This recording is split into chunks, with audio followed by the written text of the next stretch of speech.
The rootless consciousness, ahetuka chitta, ahetuka chittana. The word ahetuka means without roots and qualifies those types of consciousness that are devoid of the mental factors called hetu, roots. These types, 18 in number, do not contain any of the three unwholesome roots, greed, hatred and delusion, nor do they contain the three bright roots, non-greed, non-hatred and non-delusion, which may be either wholesome or indeterminate. Since a root is a factor which helps to establish stability in a chitta, those chittas which lack roots are weaker than those which possesses them. The 18 chittas in this class fall into three groups: unwholesome resultant, wholesome resultant, and functional consciousness. So, these 18 we can further explain. So, this 18, there are two: resultant 15, functional 3, and these 15 again can be divided into two: unwholesome 7 and wholesome 8. So this is so it's clear, no? There are unwholesome resultant 7 and wholesome resultant 8. So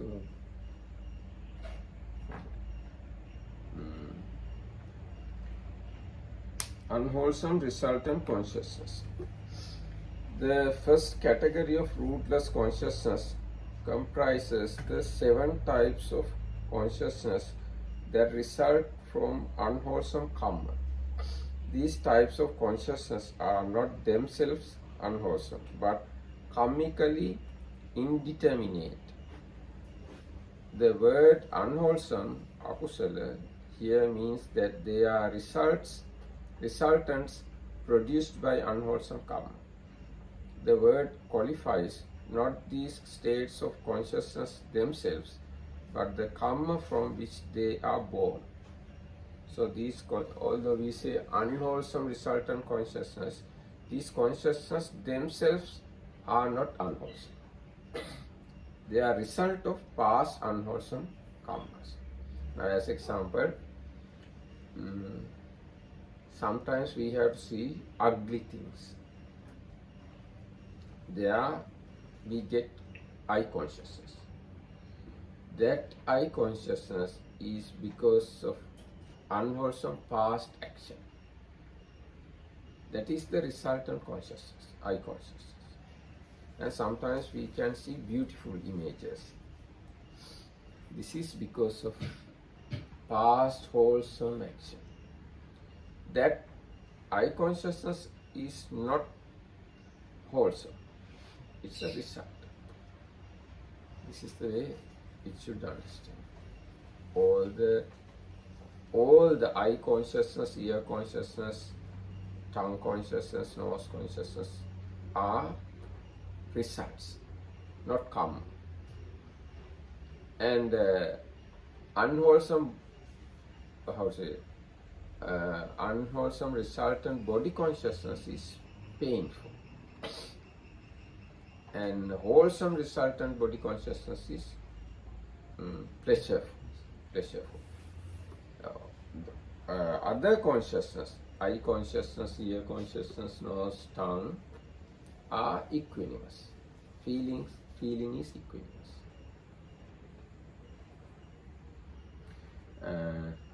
unwholesome resultant consciousness. The first category. Now the second one. Next part. I consciousness.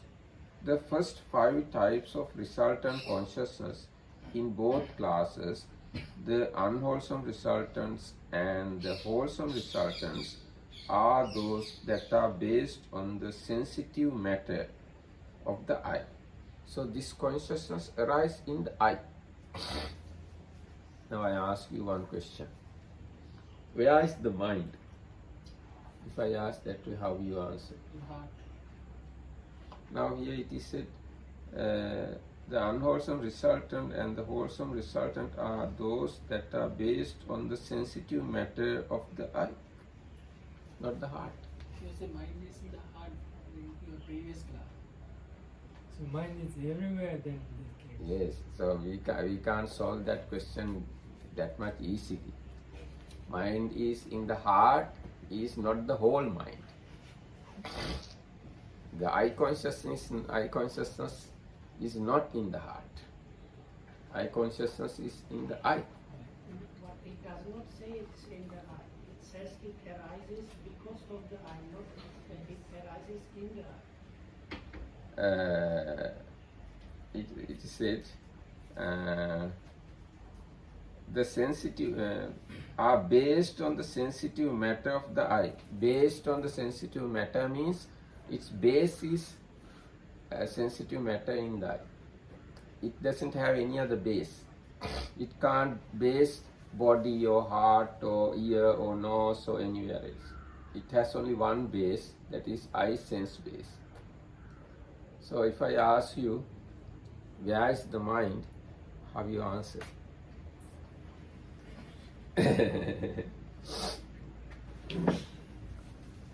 So it's clear to you now, I consciousness in the I. No.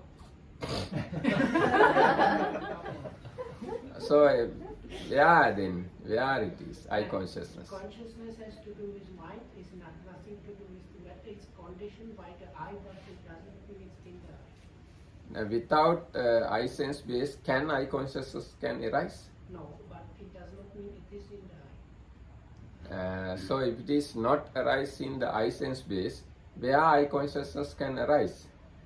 That's why I don't think the Buddha says it arises anywhere if you consider the materials. Because Without material, can consciousness arise? yes, in the material spheres. Huh? Yes, in the material spheres without I, it can. In material sphere, Immaterial. immaterial. Okay. Immaterial sphere, I consciousness doesn't arise. I ask, without material, can I consciousness arise? What do you mean? Material perception that you see something? No, material means earth, water, fire, No, etc. without the element. Without element. So without element, can I consciousness arise? No. Cannot. So then, in which material No, but I consciousness I don't arise? think the Buddha never says it is in any material. He says it is conditioned by this particular part of the matter. But he never says it is in that matter. Without without this matter in the I sense base, I consciousness can't arise. Yeah, that's true, but that does not mean it is there in that I. It is when it is arising, it is there in that I, because in ear or body or somewhere else, it can't exist. It can't arise. It cannot At arise the moment, in the ear. In the ear. consciousness cannot arise.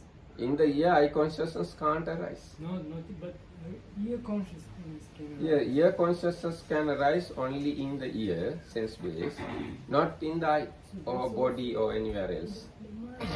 So Buddha has very clearly said these things, but you can precisely know these things if you study Abhidhamma. If you study only sutras, you never come to this kind of precise situation. And if you don't understand, If you don't understand these things, this is called ignorance. Ante, if you ask the question, where is the mind? Yes. The mind arises as a result of a consciousness. Can you think of it in those terms? Now, Until the anyway, I mean mind here, consciousness. Yeah, where is, okay, I adjust my consciousness. Question, where is the consciousness? Wherever it arises. That's right. Wherever it arises, okay. Where are they? So it could be mind. The mind can generate its own consciousness. Also, the mind conscious. Mind consciousness. Mind consciousness has its own place. But I consciousness is not that place, not have No, that it's- same place. So therefore, it's whichever consciousness is generated, that's the mind. Okay, I thought mind and consciousness are synonyms. Yes. So my question is, where is the consciousness or where is the mind? No problem, whatever. It's wherever it arises. Okay, now where, when you say wherever, where is that place? It depends Yeah, on the eye or touch. That's right. So there is no one place to arise mind. There are many places. If you think mind is only in this place or arise only in that place, it is not good understanding. Mind has 6 places to arise, or consciousness has 6 places to arise. Eye sense base, ear sense base, nose sense base, tongue sense base, body sense base, and heart base. So these are the places where mind function or mind arises. Would it be correct then to say that the mind is moving from here to there? No, we can't say mind is moving. We can say mind is arising and passing away. If you think move, this mind should go there. It doesn't happen. But because of this mind, another mind can arise. That's the way it has to understand. Mind doesn't move. Because mind can't move, it doesn't have such a time. Mind is a mind moment. So if you take that example, if you look at something like Prapancha, Papancha means taking objects with craving, conceit, and wronging. yeah, so those are mental activities. Those are mental activities. So that would happen as a result of something that may be generated by the eye or the ear, Yes, but that would still be considered to be mind. yes. Ah. Still mind. Mind, but those activities do not happen in the eye. That happens as part of the mind consciousness. It's mind consciousness. It's mind consciousness. It doesn't happen in the It's eye. Eye has, or eye is the base only for eye consciousness, one mind moment. All the other mind moments are regarding the eye object. Other mind moments happen in the heart base. And the heart base is really connected with this place, the kind of organ heart, or it has no connection? This is the way it is explained. In the heart, real heart, there is a blood in the heart, and in this blood there is a kind of mirror-like thing, subtle form, mirror-like something.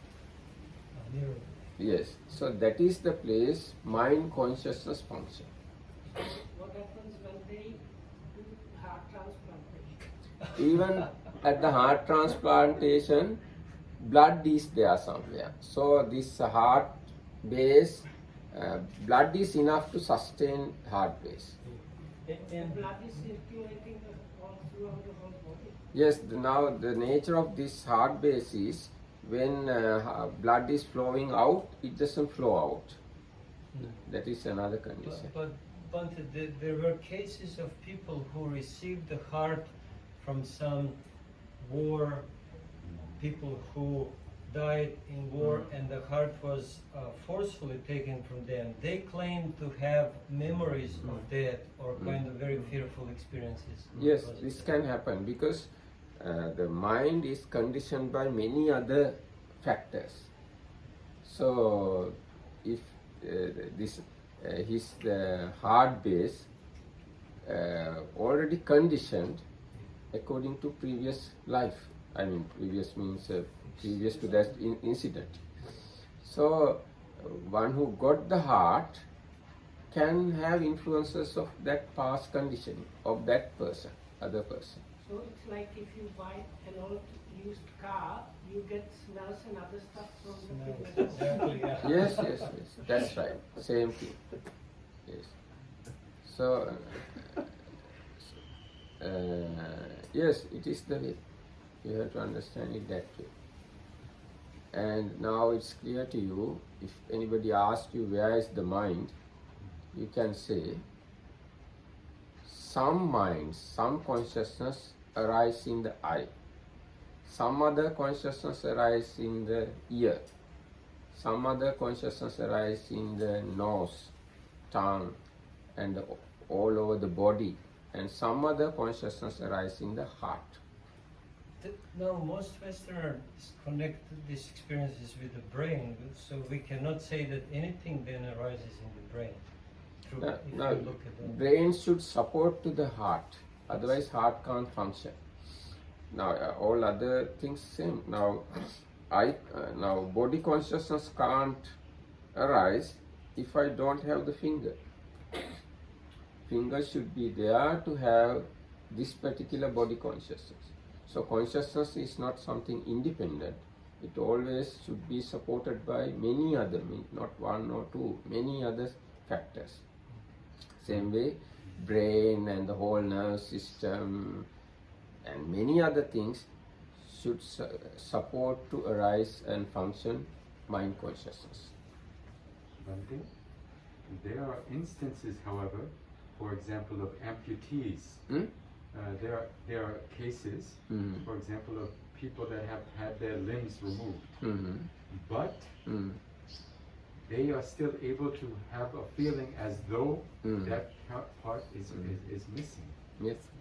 So this is, I think, mainly mental conditioned by the mind.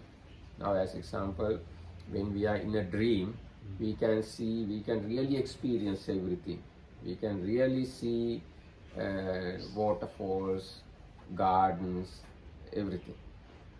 We don't have any doubt about that in that dream. Same way, our mind can feel or experience even though physical part is not available. That's the nature of the mind. Mind is extremely, I would say, undefinable something, not easy to explain mind. Buddha says, lahu parivattan chittang upamapi nasukara. Mind is so vague or let's say subtle and not easy to give examples. So that's the nature of mind. May I ask a question? Yes. Just to clear something. The previous talk 2 minutes ago, you were talking that through the eye we have eye consciousness, and through the heart, yes, this Yes. area, what kind of consciousness do we have? Heart base, you have many other different types of consciousness. As example, once you know the color through the eye consciousness, other activities like recognizing, evaluating, and generating greed or non-greed, etc., all these other things happen in the heart base. Eye consciousness is just know the color. It can't do anything else. But with the knowing of the color, next minds accept the color and analyze the color, recognize the color, and generate craving or whatever. All these things are functions or duties of other minds. And all of them happen in heart, Yes, all not of them. in the brain. Not in the brain. Because But if your brain doesn't support to that, heart can't do that activity. Brain should support. Brain is like a hard disk. Brain is like Brain is like a hard disk. It's the way our memories are saved. Brain should support, and it's like brain is like a register or something like that. I think some data collection can be the brain. The data should support to function other activities of the mind. That's why sometimes when we have brain damage, we can't recollect some data, some experiences. But mind is still working. Some particular data only lost. We have all the other emotions and other knowledge, everything we have, but particular area we can't recollect because of the damage of the brain. No, it's not always so. Sometimes, really, sometimes when the brain is damaged, people become like vegetables. They can't feel anything, any emotions, any feeling, for the exception of painful or not painful. And it happens because it was the brain was damaged. Yes, when brain was damaged, still they are living. Living means they have mind. Mind is the life, let's say. Mind is the life. If we are living, it means we have mind. Although brain doesn't work, mind is functioning there. Yes. I think we have a sort of a different concept of the mind base or the heart base. There is a thing called the mammalian reflex. There's a thing called the mammalian reflex, and it happens if you put a human or a biological body into freezing cold water. The heart might stop, but the whole body's biological activities are directed towards preserving the brain. So even though the heart might stop, the brain continues to be functional. Yes, I'm not very sure, but you know, when we say consciousness, it doesn't only exist in the heart. Whole body is one place to dwell or exist the consciousness. That makes a bit more sense, because yes. if any sense is stimulated, every other part of the body senses are also stimulated. Yes. And there's evidence from that from synesthetes. And there's special people who can taste color, or they can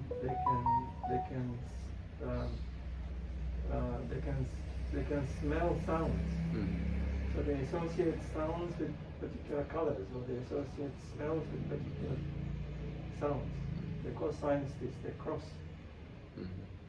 cross-stimulate their sensory mechanisms. That's not something that is strange. I think we all can do that.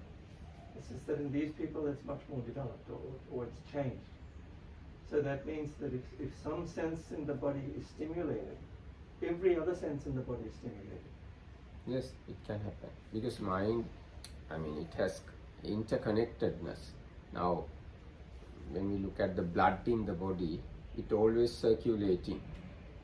And it has kind of connection with the whole body, blood. Same way, consciousness has kind of connection. No, it's actually got more to do with the distributed nervous system. Because in the old days, when people thought of the mind, the so-called mind, in the Western context, the mind was thought of as the brain. But now, as conceptually, the mind is the thought of the entire nervous system, which includes the endocrine system and everything. Anyway, according to Buddhism, we can say center of mind is in the heart. Peripheral mind everywhere. And maybe Randhir Mahathir, somebody sent me a video, mind in the heart or something like that. The one I sent you like last week, the dying person story. No, not dying person story. Another researcher, he tried to explain that all the brain activities can happen inside the heart also. And the theme of the title of this video is brain in the heart, something like that. In the heart there is a brain, kind of brain. That's true. There is a nervous concentration in the brain, in the heart.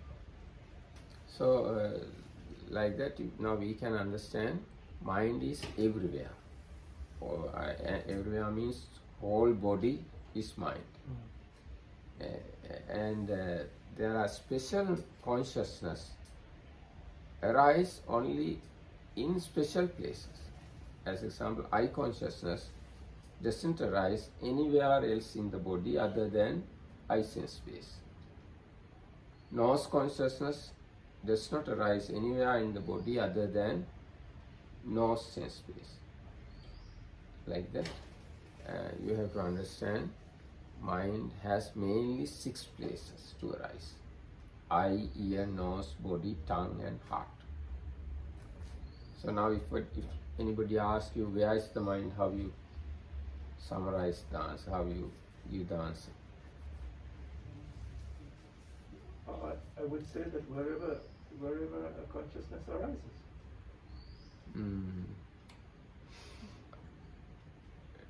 Now when we say mind, that means consciousness. My question I ask, where is the consciousness? Wherever it arises. Okay, let's go to next question. Where it arises? Eye, ear. Eye, ear, nose, tongue, body and heart. Yes, that's the way we have to answer that question. So, now let's read that a little further. So it says, now from the beginning. The first 5 types of resultant consciousness in both classes, the wholesome resultants and the unwholesome resultants, are those that are based on the sensitive matter, pasad, of the eye, ear, nose, tongue and body. These 10 chittas are collectively designated the 2 sets of 5-fold sense consciousness, Dvipancha Vijnana. So this is one set of consciousness, Dvipancha Vijnana. And other consciousness are different and not based on eye, ear, nose, tongue and body. So you have to learn these things very slowly. That's why I am doing slowly and I repeat many times in order to keep these things in your minds. Okay, I will read another little part. Eye consciousness arises based upon eye sensitivity, chakku pasada. Its function is simply to see, to cognize directly and immediately the visible object.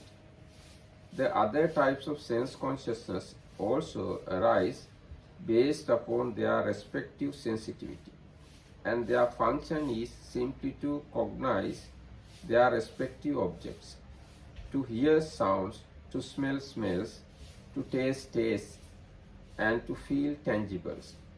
In the case of unwholesome resultants, the object is unpleasant or undesirable. However, the impact of the object on the first 4 sense faculties is weak, and thus the associated feeling is neutral, that is equanimity. But in the case of unwholesome resultant body consciousness, the object's impact on the body faculty is strong, and thus the accompanying feeling is bodily pain.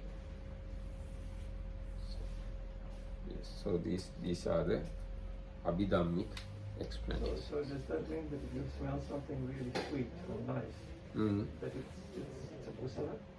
It's a wholesome condition? Neither wholesome nor unwholesome. The nose consciousness is neither wholesome nor unwholesome. It just knows it. It doesn't evaluate or like or dislike, nothing happens. But if you smell something really nice and pleasant, yes, it generates pleasant feeling. That's the condition, that's the result. That pleasant feeling is not available in that particular consciousness, nose consciousness, let's say. Secondary minds understand or feel as pleasant or unpleasant or whatever. So that would be the reaction to that smell. like a response to that. The next Uh, one, Next mind's kind of reaction. Yes, that reaction we call karma. Okay. After first knowing, other knowings create karma. So if it's a pleasant, if something pleasant, it would generate upadana. Yes, If it's non-pleasant, it would generate aversion. yes. So that generates the resultant karma. Is that how it works? Those aversion and desire, all these things are karmas, karmic consciousness, not resultant. But the eye consciousness, ear consciousness, these are resultant consciousness. I understand it as making new karma on the basis of what you receive as the result. That's right. Making new karmas, basing resultant karma, result. That's the way it should be There understood. was some incident where some singers has come to the Lord Buddha and they sang a song about Lord Buddha, and Lord Buddha appreciates it. Say this is a nice song. Anyway, But Lord Buddha doesn't. Doesn't He attach just. that. He just. Doesn't you make new There's karma. no adana in that. Right. so very basic knowing, initial knowing is a result. Secondary knowings are karmas. So in the case of a Buddha, there is no secondary. Huh? There are no, in the case of a Buddha or an enlightened one, there are no secondary effects. It stops. Not the Buddha's secondary consciousness, we say neither wholesome nor unwholesome. They are functional. That's the next group we have to learn. We said consciousness we classify into karmic consciousness, resultant consciousness, and functional consciousness. So Buddha's consciousness are functional after resultant. Other people's consciousness after resultants, they are karmic consciousness. Okay, this much is enough for this. Thank you. Everyone, sir.